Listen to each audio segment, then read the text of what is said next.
In the criminal justice system, the people are represented by two separate yet equally important groups: the police who investigate crime and the district attorneys who prosecute the offenders. These are their stories. Hello, my name is Ramirez. I'm going to be your investigator today, and I am going to talk about the Mississippi homecoming shooting that happened October the 11th of 2025, so just this year. To give you some backstory on this incident, the shooting occurred just after midnight, October the 11th, 2025 in downtown Leland, Mississippi.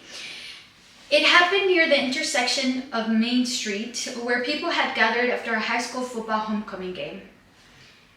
The homecoming celebration had drawn a crowd of families, students, local residents who came to downtown following the game of Leland High School.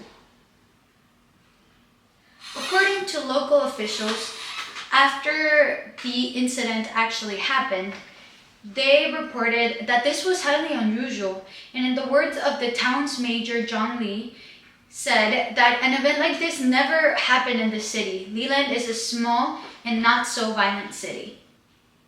As of the latest public reporting, 7 people died and many others were injured, at least 18 by gunfire, plus additional non-gunshot injuries. On the night itself, 4 victims reportedly died at the scene, and 3 more victims died later, 2 in the hospital shortly after, and 1 succumbed to their injuries 1 week later. More than 20 additional people were wounded, and some were reportedly airlifted to the medical center in Jackson because of their critical condition. On October 13, 2025, the FBI released surveillance video stills and wanted posters showing 4 unsuspected suspects, 1 woman and 3 men, and asked the public for information. Investigators have publicly stated that the shooting appeared to be sparked by disagreement among several individuals. No formal motive has been definitively released by authorities as of now, therefore no confirmed motive, while authorities believe a disagreement sparked the violence. It is important to understand how the media varies when reporting on these incidents. For national outlets, add a historical and structural context where national media, national outlets prioritize concise and repeatable facts.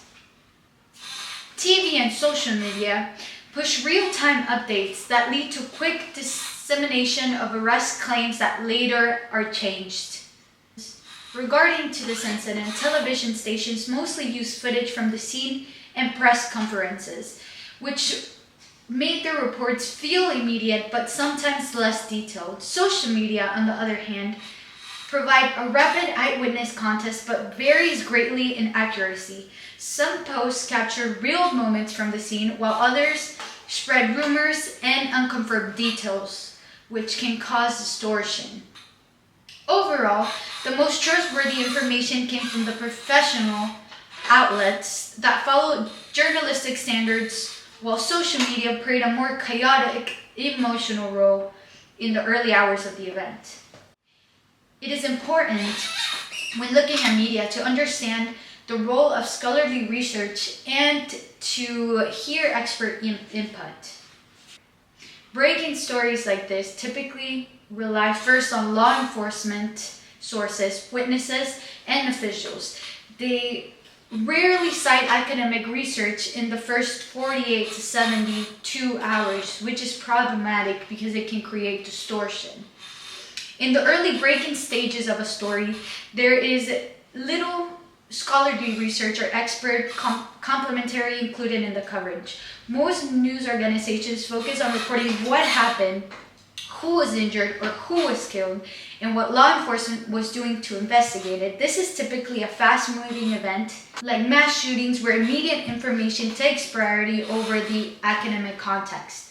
As the days pass, a few outlets began to include expert perspectives, such as criminal justice specialists who discuss the trends in rural gun violence or explaining how small communities respond to trauma. However, these voices were secondary to the law enforcement updates and community reactions.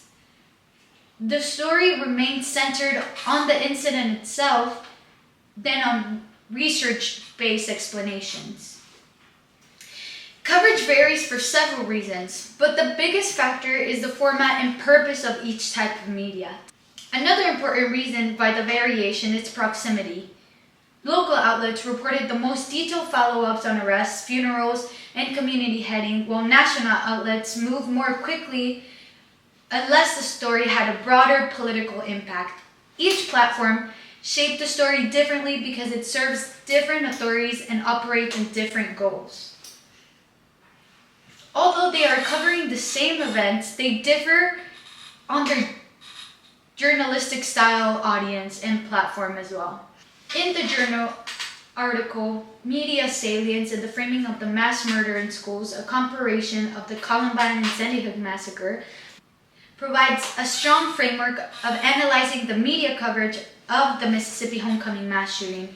Even though the Leland attack did not take place inside a school building, the author examined how media attention, framing, and narrative emphasis shaped the public understanding of mass violence linked to school-related contexts. This directly applies to the Leland case because the shooting occurred immediately after a high school homecoming game, making it socially and symbolically connected to a school event. The article's discussion of media salience, the intensity and duration of the media attention, explains how national outlets covered the Leland shooting differently than architectural type cases like the Columbine or Sandy Hook shootings. Columbine and Sandy Hook received sustained national coverage and became reference points in discussions about gun policy, young violence, and school safety. In contrast, the Leland shooting received intense but shorter-lived coverage, reflecting the author's agreement that social media is often influenced by factors like location, victim identity, and whether the incident fits the established media narrative, or as we call it, the newsworthiness of the event. Although Leland involved a school-related celebration in young victims, it lacked the architectural school setting that historically triggered prolonged national moral panic, as the Columbine or the Sandy Hook case. The article also helps to explain how media narratives influence criminal justice policy responses. That moral panic reporting frequently pushes policymakers towards making punitive or reactive solutions rather than preventative ones. In the Mississippi case, media emphasis on young involvement and public disorder could promote calls for harsher sentencing, increasing policing at school events, stricter surveillance for young people, and even before all the facts are known. How high-profile school shootings like the Columbine and Sandy Hook intensified national debates on policy discussions surrounding young behavior, school safety, and criminal responsibility, often driven by emotional social media coverage rather than empirical evidence. Thank you for joining me today on this coverage on this project for media and crime. Ta-da.